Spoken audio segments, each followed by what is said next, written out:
Bonjour et bienvenue dans cette vidéo pour Excel débutant. Pour conclure cette semaine, le numéro 9, les mises en forme conditionnelles, deuxième partie. Alors, dans ce classeur, alors cette fois-ci, c'est fin de semaine, donc un joli cadeau puisque vous avez trouvé dans ce classeur 7 exercices. Vous voyez ici, 1, 2, 3, 4, 5, 6, 7 exercices de suite que nous allons nous entraîner à partir du premier. Donc, cette première feuille, on a un tableau ici, un tableau de compte, pour lequel, dans la colonne F, je voudrais simplement, vous voyez, j'ai des lignes impayées et des lignes payées. Je voudrais le mettre en forme en rouge si c'est impayé, et pourquoi pas en payé en vert, automatiquement. Alors, toujours des exemples courts, mais imaginez que ce soit effectivement un tableau super bien rempli, ça marcherait tout aussi rapide. Alors, pour mettre en forme, je vais d'abord sélectionner les cellules concernées. Je vais aller dans Mise en forme conditionnelle, ici dans le ruban de l'onglet Accueil, et je vais établir une mise en surbrillance des cellules égale à, donc ici mise en surbrillance égale à, j'ai une boîte de dialogue qui s'ouvre, qui me dit effectivement égale, je vais mettre le mot impayé, tiens, le mot impayé, je vais mettre en majuscule, impayé. Le mot impayé, je voudrais effectivement le mettre en rouge. Vous voyez qu'automatiquement, le rouge est la couleur par défaut annoncée. Vous voyez qu'on a prévisualisé ce qui allait apparaître. Si je désire changer, j'irai ici. Je confirme par OK. En même temps, ma sélection de cellules est déjà active. Donc, je vais faire une double condition, puisque maintenant, je voudrais mettre en vert tout ce qui va être payé. Mise en forme conditionnelle, vous voyez que mes cellules sont encore sélectionnées. Mise en surbrillance égale à. Cette fois-ci, je vais mettre le mot payé. Donc, il retrouve le mot payé. Alors, je ne vais plus le mettre en rouge. Je vais chercher du vert. Vous voyez que automatiquement, ma recherche est fructueuse. Et donc, mon tableau, bien sûr, je vous rappelle, on est sur ces lignes. Mais si j'avais 100 000 lignes, ça marcherait tout autant. Deuxième exercice. Donc, je clique sur la deuxième feuille. Ici, ce que je voudrais, c'est afficher les retards. Donc, vous voyez ici, par rapport à aujourd'hui, nous sommes le 29 mai. Ici, dans ces dates reçues des factures, j'ai reçu ma facture, j'ai été réglé le 15. Donc, j'avais des délais de paiement de 30, ici 10 jours, 10 jours. Donc, je voudrais simplement mettre en surbrillance, encore une fois, là où ce n'est pas dépassé. Donc, pour établir une mise en surbrillance, je vais d'abord sélectionner non pas uniquement que la colonne concernée, mais cette fois-ci, je voudrais, par rapport aux éléments de cette colonne, je voudrais qu'il applique sur la ligne complète. Donc, je vais pour cela sélectionner l'ensemble du tableau, sauf les en-têtes qui me sont inutiles. Ici, on va dans Mise en forme conditionnelle. Donc, ici, je vais aller chercher la règle de surbrillance.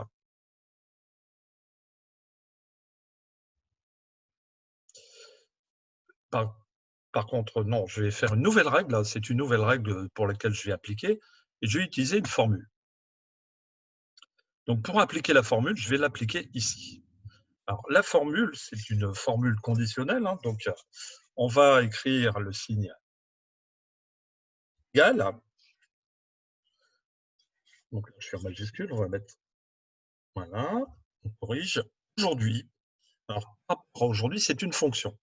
Aujourd'hui veut dire que nous sommes le 29, donc automatiquement, Excel va reconnaître, va identifier la date du 29 mai grâce à cette fonction. Donc, je vais mettre la fonction aujourd'hui. J'ouvre la parenthèse. Normalement, à l'intérieur des parenthèses, après une fonction, on y indique les critères. Là, je n'ai pas de critères à mettre, puisqu'il va le faire automatiquement la date d'aujourd'hui. Donc, j'ouvre la parenthèse, je la referme aussitôt. Ensuite, je vais dire que par rapport à la date d'aujourd'hui, tu vas faire une soustraction, moins. On va aller chercher, effectivement, ici, la valeur de la première ligne à calculer. Donc, c'est D2. Alors, D2 pour permettre à ce qu'il recherche ensuite chaque ligne. Là, vous voyez qu'il y a un signe dollar qui s'est inscrit. 2 signes dollars, donc ça veut dire que là, la cellule est figée. Donc, il ne fera pas de recherche. Donc, je vais corriger ça avec, en allant appuyer sur F4 2 fois. Je vais corriger et donc mettre le signe dollar uniquement. Comme ça me permet effectivement de calculer verticalement. Donc, voilà. Donc, on a fait aujourd'hui moins des 2. Et si c'est supérieur, donc supérieur, vous l'avez sur le clavier, donc supérieur à la cellule E2. Donc là aussi, je corrige ici. Je mets en format orange. On va choisir un format orange. Fait OK. On confirme. Et vous voyez que donc cette condition est bien respectée. Il me surligne et il me met en surbrillance en orange les 3 lignes où le délai est dépassé. Troisième exercice. Troisième exercice, dans ce tableau, ce que je voudrais, c'est savoir les doublons. C'est vrai qu'ici, des fois, on recopie ou on a des tableaux très longs où il existe des doublons. Donc là, je vais sélectionner l'ensemble de mes données. Je vais aller sur mise en forme conditionnelle. Je vais mettre la mise en surbrillance des cellules, valeur en double. Ça tombe très bien puisque j'ai déjà un bouton prévu, pas besoin de formule. Donc, vous voyez qu'en cliquant sur ce bouton, il me met toutes les valeurs en double en rouge, à moi de changer la couleur si je le souhaite. Je confirme par OK, je décoche et vous voyez que là, les trois cellules doublées sont Polo 2 fois, Céline 2 fois et Antoine 2 fois. Exercice 4. Alors, pour l'exercice 4, ici, j'ai une liste de participants. Ça pourrait être 4 groupes de stagiaires. Donc, de cette liste, j'ai mes 4 groupes de stagiaires. Alors, pour que dans chaque groupe, le vert, le orange, le jaune et le bleu, il me manque personne, je vais quand même interroger ma liste s'il y a des manquants ou des personnes qui ont été mis 2 fois sur la liste. Donc, dans ce cas, je vais d'abord sélectionner les éléments de la liste à interroger. Donc, ils sont déjà sélectionnés sur ici, ma sélection est déjà active. Je vais dans mise en forme conditionnelle et là, je vais établir une règle. Donc, nouvelle règle. Utiliser une formule pour déterminer pour quelle cellule le format sera appliqué. Et là, je vais mettre ma règle. Alors, pour utiliser une fonction, je vais choisir la fonction NBC. Donc, signe égal, NBC. Donc, on ouvre la parenthèse. Donc, ici, je vais lui sélectionner la plage à rechercher, des valeurs en double. Donc, je vais sélectionner l'ensemble des cellules, C2 jusqu'à D15. Automatiquement, il me met les dollars. Voilà. Ensuite, je vais lui dire de démarrer, point virgule, la recherche à partir du début de ma liste, c'est-à-dire la cellule A2. Voilà, donc si on a terminé, on peut fermer la parenthèse pour la formule. Je vais lui dire tout ce qui est inférieur à 1, donc inférieur à 1, c'est-à-dire inférieur à 1, c'est 0, c'est-à-dire s'il y a des manquants, je me le mets en rouge.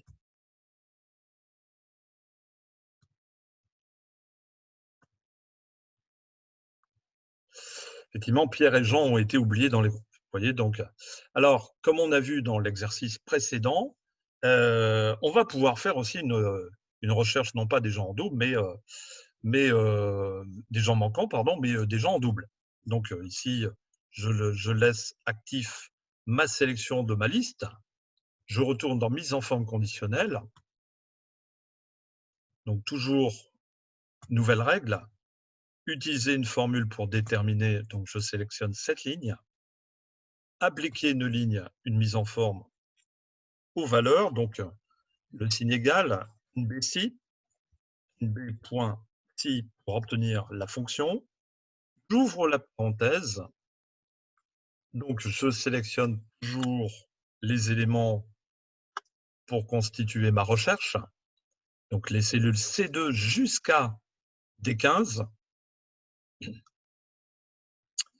Le point virgule, donc tu démarres ta recherche à partir de la cellule 2. Donc on ferme la parenthèse. Comme on a fait inférieur, maintenant je vais faire supérieur à 1 pour savoir tout ce qui est en double. Donc la mise en forme, donc on recherche la mise en forme, tout ce qui est en double, on va le mettre en jaune par exemple. Donc je confirme, OK, 2 fois. Et vous voyez que donc dans cette double sélection, j'ai ce qui est en rouge qui est manquant, et Mike et Antoine ont été cités 2 fois, donc font partie de 2 groupes, ce qui va être un peu gênant pour la constitution des groupes. Voilà, le 5e exercice, donc je clique sur le bouton, la feuille 5. Je vais ici, ce que je voudrais, c'est un tableau. J'ai constitué un tableau de 5 colonnes et qui se propage à l'ensemble de ma feuille. Donc ça veut dire qu'on est sur une feuille, si vous allez jusqu'en bas, on a 1 048 500 et quelques lignes sur une feuille. Donc je vais sélectionner l'ensemble de ces 5 colonnes. Je vais mettre dans la cellule 1.1, contrôle maj pour sélectionner. Une flèche à droite de mon pavé de flèches, une flèche sur la flèche en bas, sélectionner l'ensemble. Ici, mise en forme conditionnelle, on va donc établir une règle. Donc, utiliser une formule. Alors, pour la formule, je vais utiliser des fonctions qui sont la fonction mode, égale mode. Ouvrez la parenthèse. On va aussi sélectionner une double fonction, c'est-à-dire qu'on va imbriquer une fonction dans la première définition de fonction mode. Donc, la deuxième fonction, je vais aller chercher la fonction ligne. Majuscule, ligne. Donc, ici, on ouvre la parenthèse. Ici, pour la ligne, besoin de critères, donc je referme cette fonction ligne. Ici, je vais lui dire que tu vas jouer sur 2 lignes. Donc, effectivement, je vais mettre le sigle 1, virgule. Je vais lui mettre 2, parce qu'effectivement, avec les fonctions, il va diviser par 2 tous les chiffres que j'aurai indiqués. Donc, je vais lui dire 1 fois sur 2. Donc, impair, impair. Tu vas le colorer, tu vas appliquer ma mise en forme. Donc, je ferme la parenthèse et je n'oublie pas aussi d'indiquer la valeur 0 pour l'autre format. Le format ici, je le sélectionne. On va choisir un petit rose pâle. Voilà, donc je l'applique, OK. Et vous voyez qu'automatiquement, j'ai réussi, et jusqu'en bas, à appliquer une ligne sur 2. Alors, si je voudrais faire aussi un genre de damier, je peux aussi appliquer la fonction colonne en plus. Exercice 6. Alors ici, exercice simple. Je voudrais, en fin de compte, par rapport à la cellule ici B9, faire une recherche d'un acteur dans un tableau. Ici, on a choisi Nicolas Cage. Donc, ce que je voudrais, c'est qu'il recherche dans l'ensemble mon tableau. Alors, ce tableau ne comporte encore que 5 lignes. Si, admettons, je tenais une bibliothèque, je pourrais rechercher même dans une liste de 100 000 lignes. Donc, ici, on va d'abord sélectionner. Alors, ce que je voudrais, c'est faire une mise en forme, non pas de la valeur trouvée dans la cellule, mais qui me colorie la ligne complète. Alors, pour cela, à la différence du premier exercice, je vais sélectionner l'ensemble de mes données, sauf la ligne d'en-tête. Donc ici, je viens sur mise en forme conditionnelle.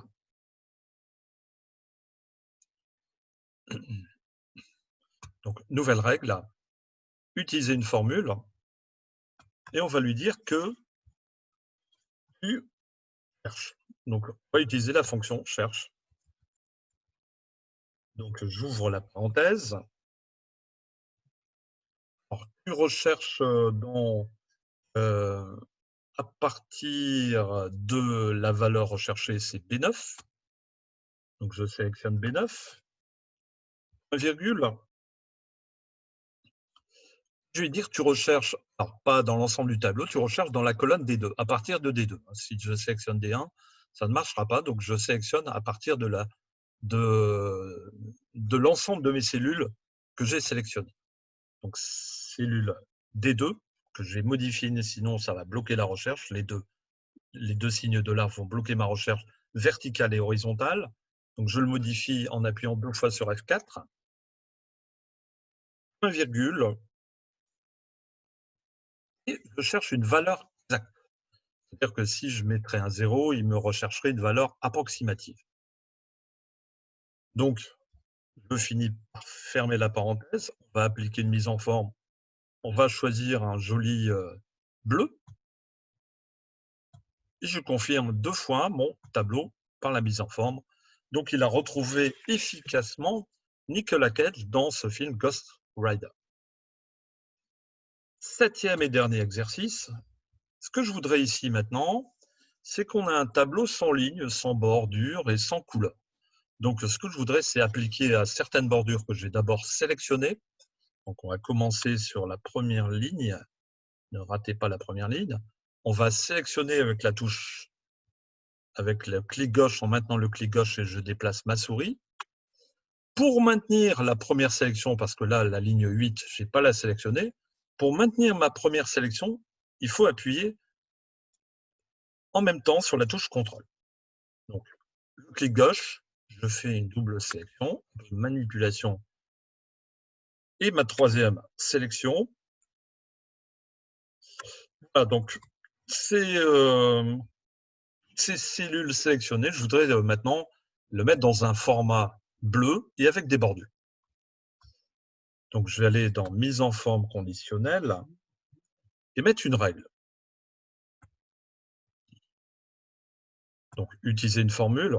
Alors, pour la formule à appliquer, je vais lui dire que quand ici à partir de B1, donc à partir de B1, vous voyez que la colonne A n'est pas à prendre en compte. Donc, je vais aller rechercher B1. Alors, pour libérer la recherche, toujours pareil, là j'ai 2 signes $. Je libère le $ en appuyant 2 fois sur F4. Donc, il me met un $, ce qui va lui permettre d'aller faire des recherches verticales. Donc, B1. Et tout ce qui ne sera pas encadré dans ma sélection, tu l'élimines. Donc, ça veut dire que pour éliminer tout ce qui n'est pas encadré, c'est-à-dire le reste de la feuille ne sera pas pris en compte, uniquement ce qu'il y a dans les cellules présélectionnées. Donc, pour ne choisir que ma sélection, je vais mettre les 2 signes supérieur, inférieur, pour mettre, je vais mettre les 2 guillemets anglaises. Donc ici, sans mise en forme, donc c'est là qu'on va appliquer la mise en forme. On va choisir un petit bleu léger et une bordure. Bien sûr, je voudrais une bordure, un contour pour chaque cellule. Donc, je confirme par un double OK. Alors ici, il y a une petite problématique. Je vois que dans mon résultat, ça n'a pas tout à fait fonctionné. Alors, on va les voir parce que parfois, Excel vous rajoute des guillemets supplémentaires. C'est peut-être le cas. Donc ici, je laisse toujours ma première sélection. Je vais aller vérifier la règle que je viens de poser. Donc on va gérer les règles. Alors ici, effectivement, vous voyez que là, il m'a rajouté des signes ici. Donc je vais faire un double clic sur la formule afin de la corriger. Et là, je vais éliminer ce que j'ai en trop, puisque effectivement, j'ai des chiffres en trop. Hein, j'avais mis B1, voilà. Donc on a corrigé, on confirme la correction, appliquer et OK. Voilà, le 7e exercice est terminé, la vidéo également. Profitez de ce long week-end pour vous entraîner, hein, puisque les 7 exercices, c'est un bonus que je vous offre. Toujours téléchargeable en dessous la vidéo sur ma chaîne YouTube. Donc, je vous souhaite une bonne soirée. À bientôt. Au revoir.